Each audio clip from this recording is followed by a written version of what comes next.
It is time. Shark's in order. Our shark. There's a Sharknado coming. Dragon sharks? Are those sharks with laser beams attached to their heads?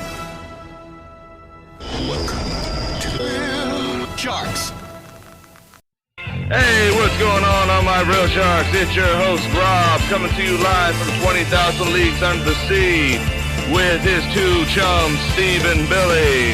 And we got a great show for you here today. We're going to be talking about defeminization of movies, what happened to those action-adventure fantasy films in the 80s, and movies produced by the CIA and the FBI on the Real Shark Podcast, brought to you by Anchor FM. And let's get those shout-outs out of the way. We got Folklore on the Rocks Podcast, Good Times, Great Movie, Jeffrey Levin, Golden Globus Theater, Movies from the Madhouse, Horror Wolf 666. We got Jim Cummings. Hey, Jim, come on. If you're going to like us, why don't you come on the show? We got Theme Park Freaks. We got Op Prime TV. We got Dave, Blockbuster Mentality, Meet Your March, Nightmare on Film Street, and Salad Podcast. Hey, guys, thanks for being awesome.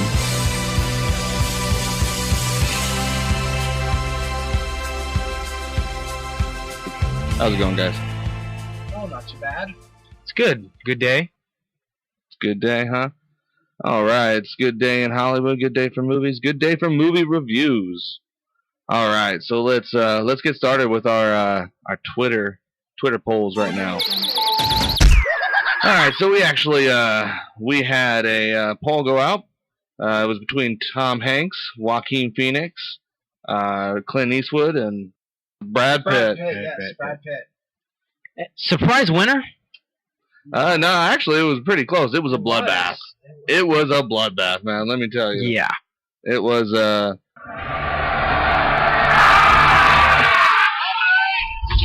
was just down to the wire there for a minute. It was kind of crazy towards the end, right? Yeah. Like we had Clint kind of coming in there at a little bit. Who was leading at first? I think it was Joaquin Phoenix. Yeah. Yeah. Then it was Tom. Yeah. Understandable. But hey, you guys chose for us, so we're gonna do Tom Hanks. Tom Hanks after winner. A Tom Hanks actor episode for you guys, and then the runner-up is gonna be Joaquin Phoenix. So yeah. What it is what it is. That's right. Yeah, thank you everyone for voting in for those polls. That really does help propel the show. Oh, yes. And now to our next poll that we did. We actually put out a Dawn of the Dead poll, and you all voted on it. And I'm safe to say, Dawn of the Dead 1978 is going to win because it's actually killing the 04 one, destroying everything. And hey, that's what we said on the podcast. That's the one we actually said too was the better choice. So thank you guys for taking our advice on that one. All right, so we're going to go ahead and move into some movie news.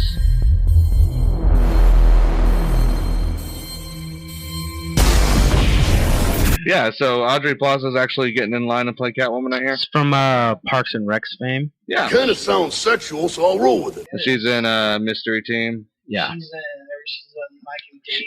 She's in Safety Not Guaranteed. Yeah. I actually Scott really Pilgrim. Yeah, Scott Pilgrim. Was it Saves the World? Saves the World. Yeah. Sorry, I forget the name of the film sometimes. But yeah, actually, I'm a fan of Audrey Plaza. But I heard she's third in line for this role here. Yeah. I mean, you have people like, Vanessa Hudgens from the Disney Channel, which is also just blah. And Marina Barkin, also just not good. They're not good picks. Yeah, but let's be awesome.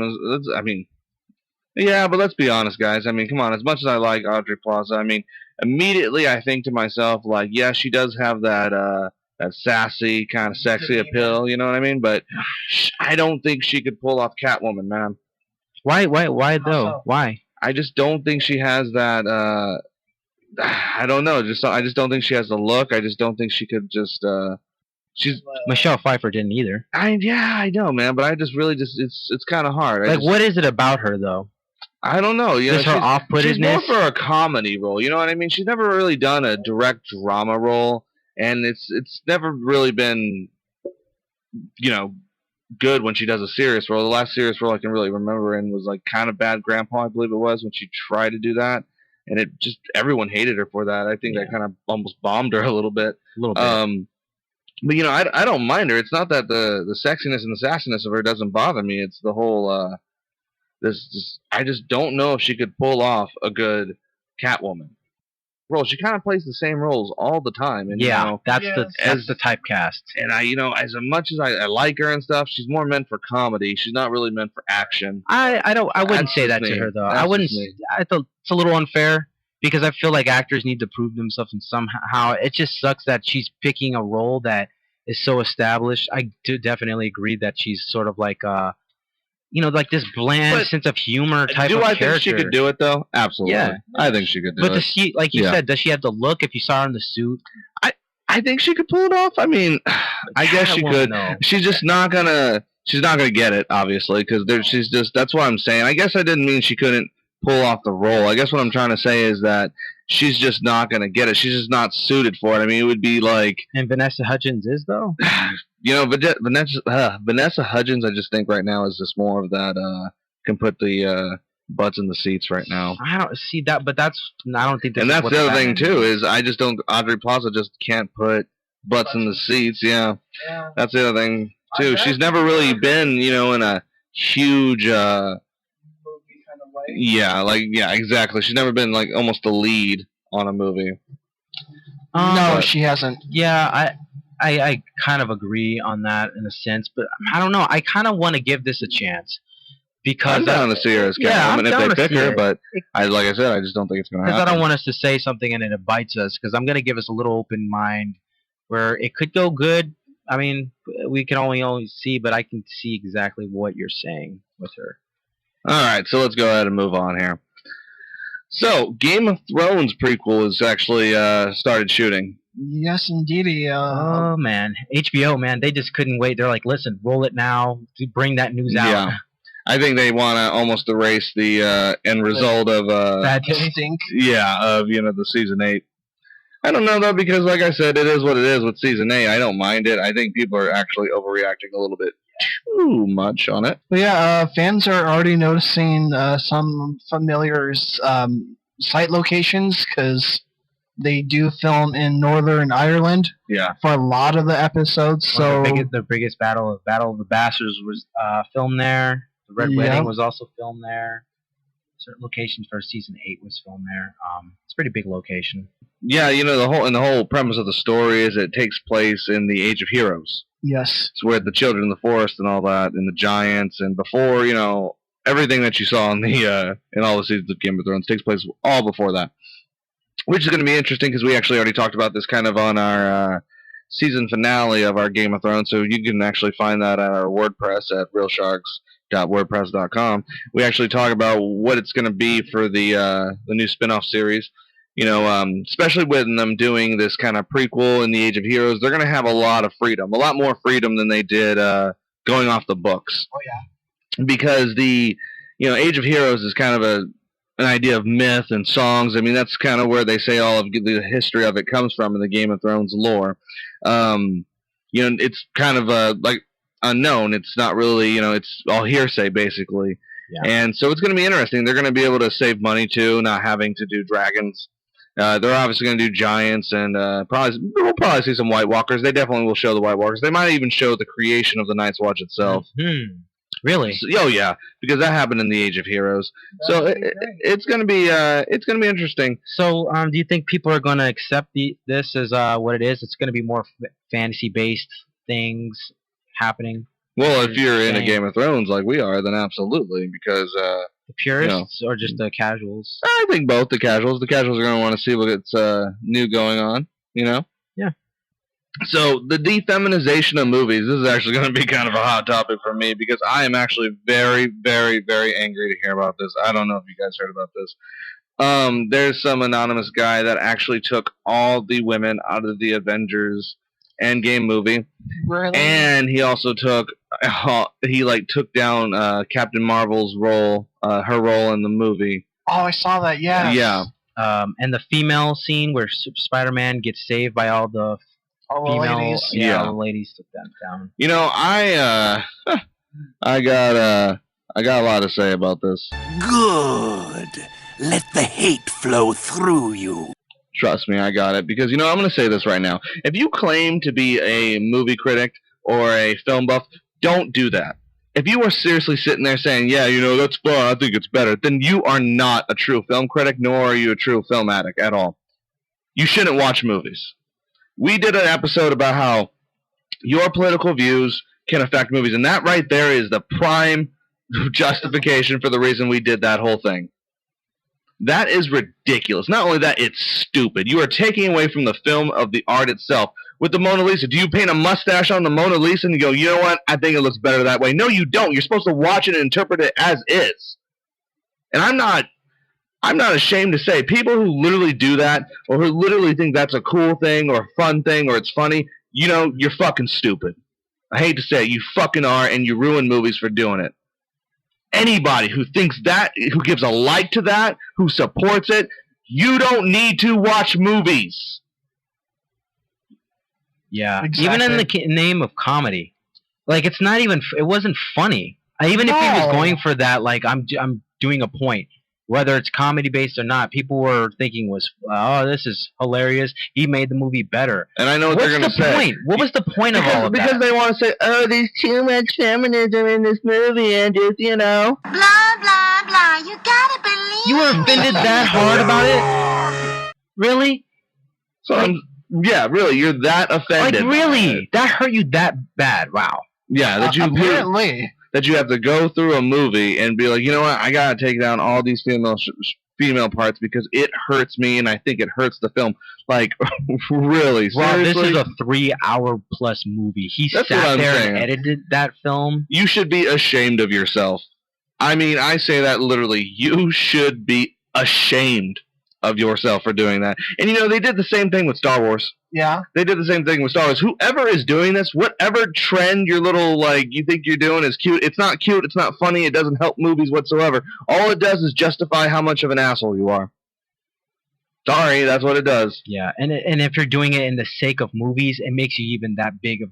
And we Or know if the a human censors are being- going to be mad, but, you know, I can't help myself by saying that. I know this is a movie podcast, and I know it's going a little off the rails here on the political motivation, but, you know, I got to honestly be saying that you're an asshole if you think that's And no, true. in the name of films, what does that help? Nothing. Nothing. You I mean, deface somebody else's work in the Yes. name of your own agenda. That's not, whether Your it's own progress. political or not, that's not, that does nothing for anyone. All right, and we're actually going to take our first break, and we'll be back with whatever happened to those action-adventure fantasy films from the 80s.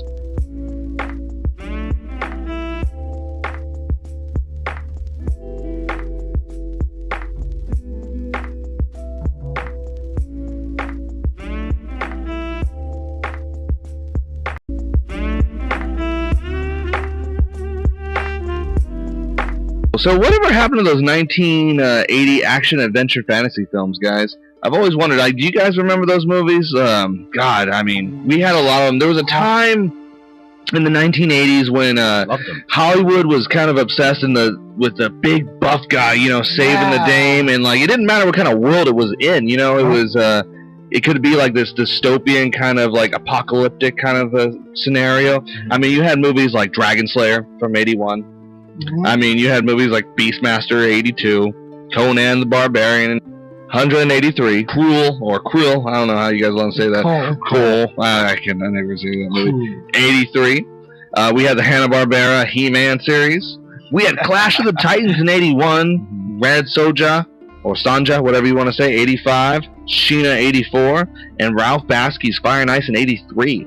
I mean, all those movies within that time trying to capitalize on that same kind of, like, you know, epic film of the fantasy adventure. Yeah. Macho-ness. Yeah, you know, I mean, what happened to those films? I mean, what happened, do you guys They were think? there. I mean, they're and there, let's but- talk about what the films themselves. I mean, have you guys what movie in here stands out to you guys the most out of that list I just named? Conan. Yeah. Conan, So Conan basically. stands Because out. it's, Yes. you know why? It set the tone as just being like, Well, it came out in '84 actually, Yeah. and you know it came out after the Beastmaster, so Beastmaster it didn't didn't really, do it. really set that tone. And before that, well, Dragon Slayer came out before all of them too, but Dragon Slayer also was kind of more of a medieval kind of fantasy epic, you know. Terrible special effects, but for what it's worth, it's an interesting film. So Conan stands out. So why Conan over Beastmaster? Oh, because of the star power. That was star power in Conan Barbarian. I mean, you have Arnold Schwarzenegger, you have James Earl Jones as the main villain. Yeah, and Arnold Schwarzenegger's first breakout film, and it kind of made him be basically the face of 80s action. It's just number one. It was like over the top cheesiness, like you said, Rob. This is Beastmaster, I think, beats it out no matter what in cheesiness. Cheesiness, I mean, Beastmaster, I agree. Bad. Yeah. And Beastmaster, the Beastmaster. God, I love that robot chicken thing. What do you say is your top one though, out of this era? Because it kind of went into the 90s, right? Bled into there. Well, you know, it's got to go between. Probably Clash of the Titans in 81, but you know, I don't really count that because it's kind of a Greek mythology kind of film, so well, I'll hang that one back. Dragon Slayer 2, you know, kind of hang that one back. But so if I had to pick between Beastmaster, Conan, Cruel, and you know, Renzo Deshina and all that, I'd have to say Conan the Barbarian. I mean, it's Arnold, man. Arnold's just incredible in those movies. You know, for his capability as an actor, he is incredible. Right? In those movies. And you know, Conan is just epic. And you know, it's badass. I personally think it was a movie that couldn't be remade, and they try to remake it too, you know. That kind of gets me to my next point is, you know, all these movies too, I think what happened to them is they suffered, as you said, Steve, on countless times with the Star Wars films, they suffered from too many of them at one time. Because you had, you know, like I said, you had Dragon Slayer, Beastmaster. I mean, when it got to Ralph Bakski's Fire and Ice, it didn't even do too well because people thought of it as a He-Man ripoff, as a, you know, Conan the Barbarian ripoff. And then they started making Beastmaster 2, Beastmaster 3, Conan, more Conan. And you know, they just didn't land anymore as films, and they started to like kind of die off at the box office. And then after 2000, you know, they even tried even more. They made DOD, they made Wolfhound, Beowulf. Yeah, they even tried to remake Clash of the Titans, and also getting back to Conan the Barbarian, they tried to remake Conan, which honestly, I hate to say it, you could call that movie anything else but Conan, and it would have made sense. Yeah. But you know, regardless, it was a decent film, though. Yeah, I agree. Yeah, so oversaturation kind of killed them off. Do you think so? Because we had a high tolerance of these. I think so. All of these films that you said came out around the 82 to like 87 mark. A lot of them did. Yeah, 84. Yeah. And then a lot of the other ones. We got really Greek mythos in the early to late 90s with the Hercules series, the Xena Warrior films. It got crazy. Then it kind of picked up. I think that's why you're saying it's dead. Like, what happened? Like, it kind of died in the 2010s, the early 2010s, with Wrath of the Clash and Wrath of the Titans. Yeah, that was like the last one. They didn't try to stay true to the story at all. That's why they had nothing to really. Yeah, they had really nothing to generally do with the movie itself, as in just like how bad it was executed. I mean, the story was just flushed out terribly. It didn't matter how much star power they put in that movie, how much effects they put in that movie. Yeah. It was just terribly executed. I mean, one of the movies I always get a lot of crap for, the one with Henry Cavill, you know, Immortals. I actually like that movie. No, man. It's no. Yeah, I actually like that movie. I think it's good, and I think that movie actually kind of did it better than all the ones that try to redo it. But you know, that's a discussion for another day.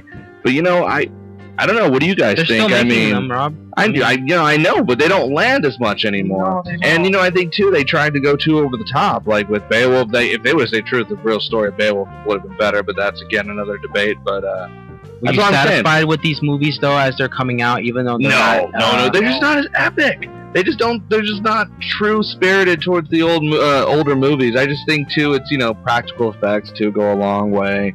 I think some star power and it goes a long way too, because with Conan, you know, it didn't have really too many stars in it at the time. Well, the remake anyway. I'm not talking about the old one. Yeah, I'm not talking about that one. I'm talking about the remake. They just don't carry enough. And now you got, like, you know, movies like John Wick being the last kind of vestige of the rated R action film that's left, kind of still tearing up the box office. That's actually kind of come full circle of bringing it back now. Yeah. Because before that was dying out, the whole shoot 'em up anti-hero films from the 60s, those in 60s and 70s, those were big then, and then, you know, those died out. for the fantasy films, and then all of a sudden, here they come right back. It's that whole shoot 'em up kind of style film. That's an interesting take, that it's coming back full circle kind of in this re-adhering. So with that being said, there could be this new fleshed, because that's fresh. That's a fresh new idea that these movies are still being made, and to what you said, they're not AAA movies. They're not coming out. People aren't watching them. With the success of like a John Wick, and there's this audience obviously still there. People would like to see something that just comes out, that one big, huge, like Conan the Barbarian movie, whatever it may be. Yeah. I think there could be still somewhat of an audience maybe, but it's got to be, I think with the whole spoiledness of what we're getting with Game of Thrones and everything, I don't know if people are burnt out on that or they're just looking for something else, but I think there's still an audience for that. Yeah. Well, let me ask you guys something. If they did remake, let's say, Beastmaster, would you go watch it? Absolutely. Yes. I would, because the Beastmaster, man, as I said, it is so ridiculously cheesy. But it's good. It's good, though. I mean, it's so bad it's good. It's one of those films. And, you can always make those kind of stories. I mean, they literally are so random. I mean, it's like, like Ralph Bakski's Fire and Ice. I mean, literally, it's about this wizard creating these giant glaciers that makes humanity move south. And then they come and kidnap a princess, and he has to save them. This one character has to save them with this other dude, and it's like this whole epic adventure.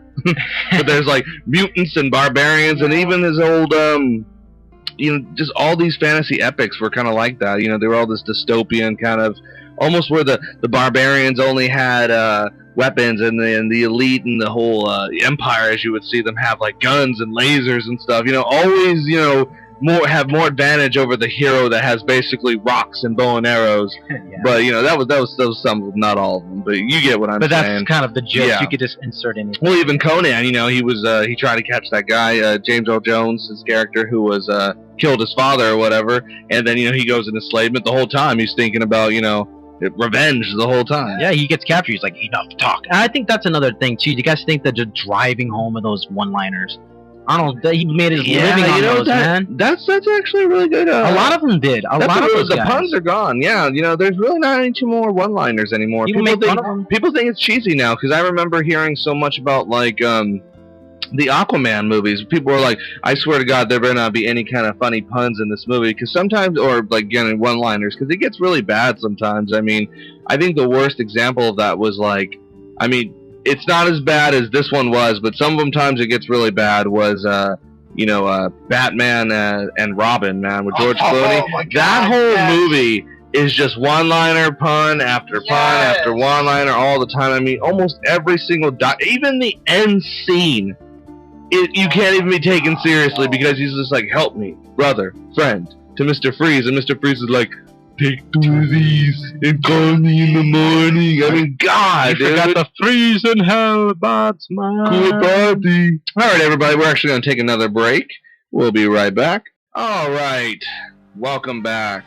So it's now public knowledge that the Pentagon had an entertainment division since 1948. Some of you may be saying, Rob, why does it matter if movies are produced by the CIA? Well, you may want to know that between 1911 and 2018, the U.S. government has had its hands in over 800 films. Some movies from Transformers to Iron Man. Now, I know what you're saying is, well, Rob, those had military elements to it. U.S. government obviously would be involved with those kind of movies. But it gets deeper than that. There are actually some movies that the CIA and the U.S. government want you to see, and they are not for entertainment reasons. And that's what this segment is going to be about. Movies produced by the U.S. government and the CIA.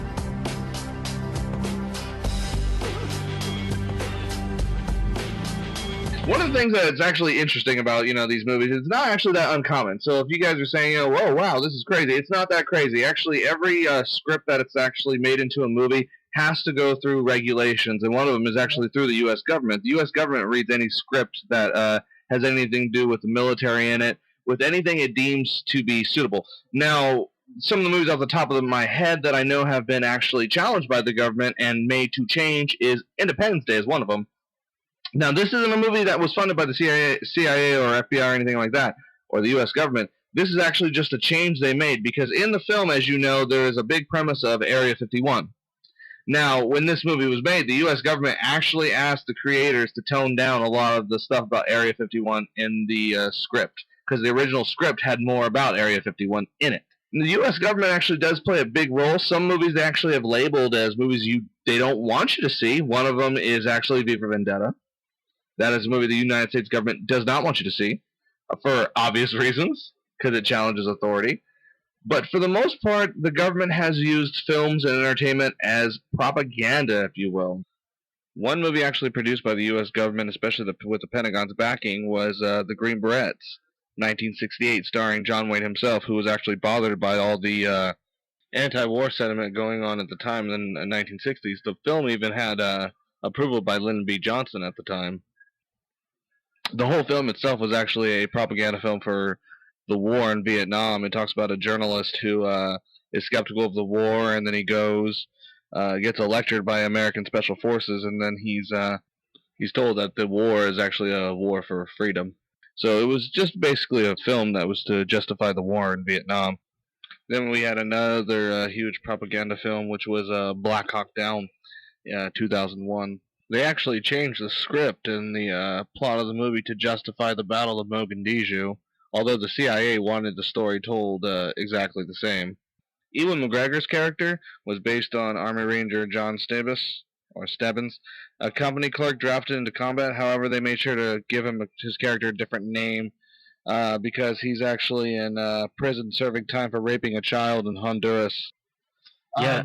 Then we had another show. We had actually a TV show, a pretty popular one, that was around right after 9/11 in 2001, 24, with Kiefer Sutherland as the lead. And it was basically a show that was kind of off the events of 9/11, sort of, with a lot of kidnappings and dealing with a counter-terrorist unit. That was the premise of the entire show. Went on a very long time, ended in 2008.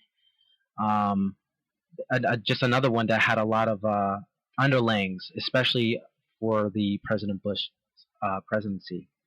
Yeah, one of those other movies, too, was Charlie Wilson's War. Yes. Starring Tom Hanks. Now, actually, I don't know if you guys have ever seen this film. I actually personally like it a lot. Although I had never actually read the book that it's actually based off of. And apparently this is the biggest difference that the U.S. government actually went in and changed. In the Charlie Wilson's War, Charlie Wilson is actually responsible for he helped get the Russians out of Afghanistan when they were invading. And what he was doing was giving guns to the Mujahideen, the same group that Osama bin Laden was part of. Now, in the film, they actually wipe that clean. They don't ever really talk about that or who they really are, the Mujahideen, because everyone knows what ended up happening with September 11th. So they actually kind of changed that in the film to make it show that Charlie Wilson and the U.S. government wasn't really responsible for the attacks on 9/11. One of the more interesting movies that actually, this one actually kind of gets I'm on the fence about this one because I don't know. I want to hear your guys' opinion on it. Zero Dark 30. Oh, man. Now, Zero Dark 30 was actually given access to classified information on how they killed Osama bin Laden. Yes. But yet, that has actually made the movie get a lot of scrutiny as in just a propaganda film because of a lot of conspiracy theories that go around on the web. So I want to know, what do you guys think? I mean, do you guys think it is honestly backed by the U.S. government. I mean, they had a lot of say in the film, as it is stated, too. They actually gave a lot of script changes, and they made sure the U.S. government basically looked good in the movie. Yeah, the Justice Department had pretty much full say over the script. Because they wanted to know pretty quick, everything in the production of the movie. Yeah. It was a AAA movie, and it dropped really quick for a AAA movie. Yeah. Dropped like super quick right after the events. But let's go even farther, guys. Let's go to Animal Farm, man. Now, if you want to see a straight propaganda film, let's talk about Animal Farm.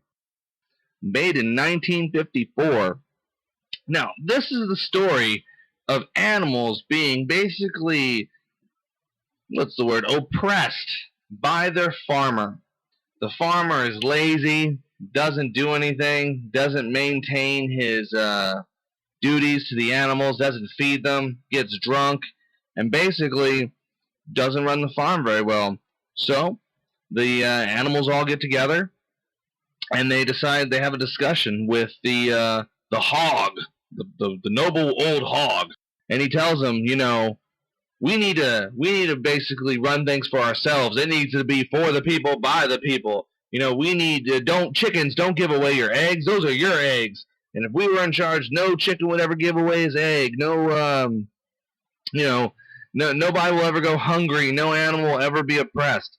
And basically, the animals rise up and kick out the farmer. Now, you would think that'd be the end of the movie, right? Wrong.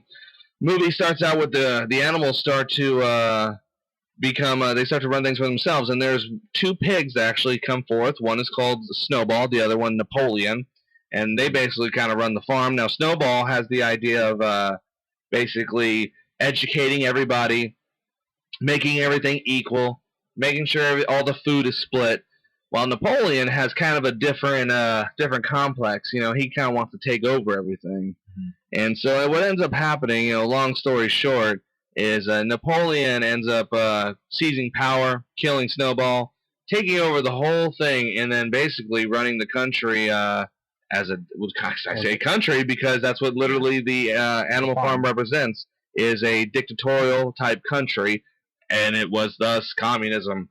It was meant to be a propaganda film to show the dangers of Stalinism. That is literally what Animal Farm is. You all can go, no, that can't be. Ever heard the phrase, you're red, you're dead? Yeah.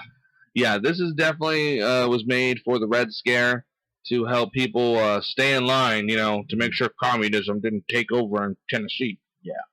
But that's neither here or there. That's just one movie that has actually been touched by the CIA. So what else? What other ones do we have, guys? Another one we have is Argo, and this was the first movie to be filmed at CIA headquarters in 15 years. Following 9/11, nobody was even allowed to go near CIA headquarters to Why film did the film anything. get the permission? They had to give the CIA the script and just let them have the okay. Yeah, you can film these scenes here, Interesting. and that's only it. Interesting. They had to have a working relationship with them at first, and like I said, Argo was the first movie to have permission to film inside Langley headquarters in 15 years. Here's another one. So the 2002 espionage thriller Sum of All Fears with Ben Affleck also and Morgan Freeman was also really loved by the U.S. government and the CIA. They even gave the film 2 B-2 bombers, 2 F-16 jets, National Airborne Operations Center, 3 Marine Corps helicopters, QH-60 Army helicopters, 4 ground vehicles, 50 Marines, and an aircraft carrier, and cheap military equipment to help the film. That is crazy. And the Sum of All Fears, what is that movie generally about? It's actually based off of Tom Clancy's Jack Ryan series. It's the prequel to it all. Mm-hmm. And, that's basically all I can say about it. Just listen to the title of the film. Yeah, Sum of All Fears.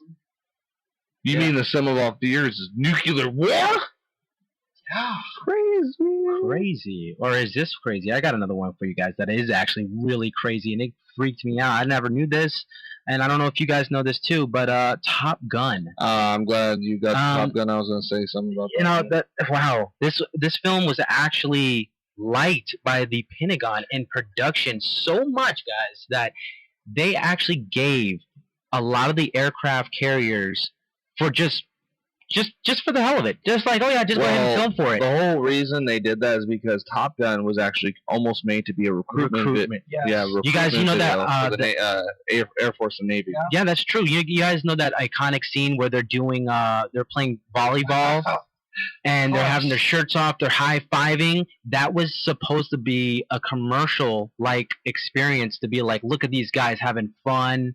They're, they have these aviator glasses, which obviously are still popular to this day because of that film.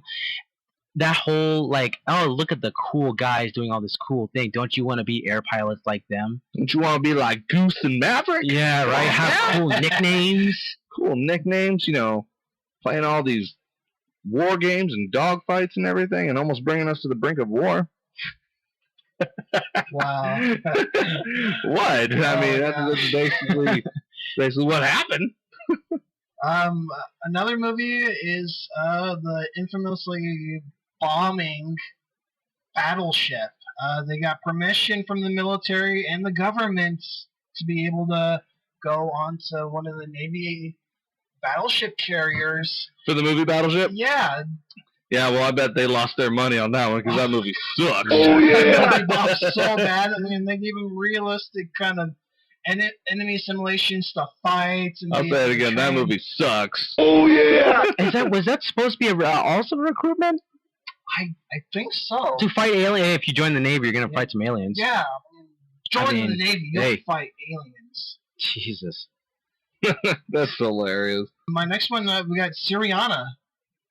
And this one was with George Clooney. And actually, the CIA had to change some facts in this movie because it's based off of a former CIA officer whose memoir, See No Evil. But the movie is not entirely based off of facts.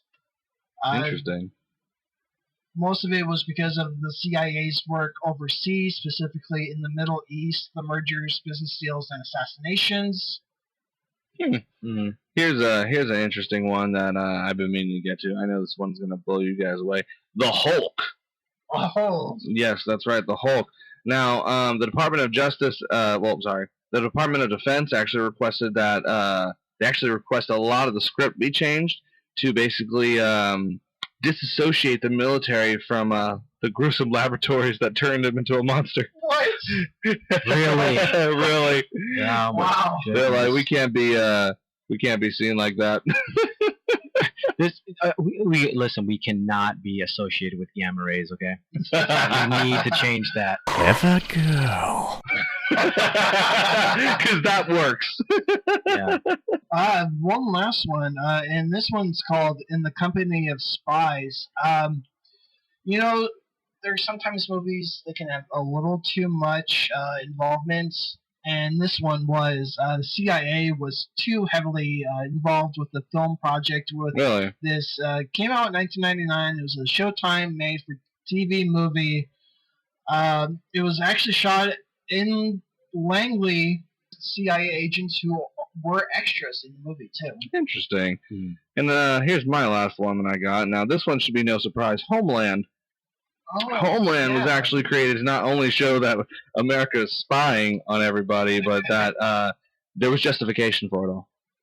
That's actually what Homeland was meant to convey. That's it. That's literally it. That's the premise. That's the premise of it that they did to make them make the show more, better for the U.S. government.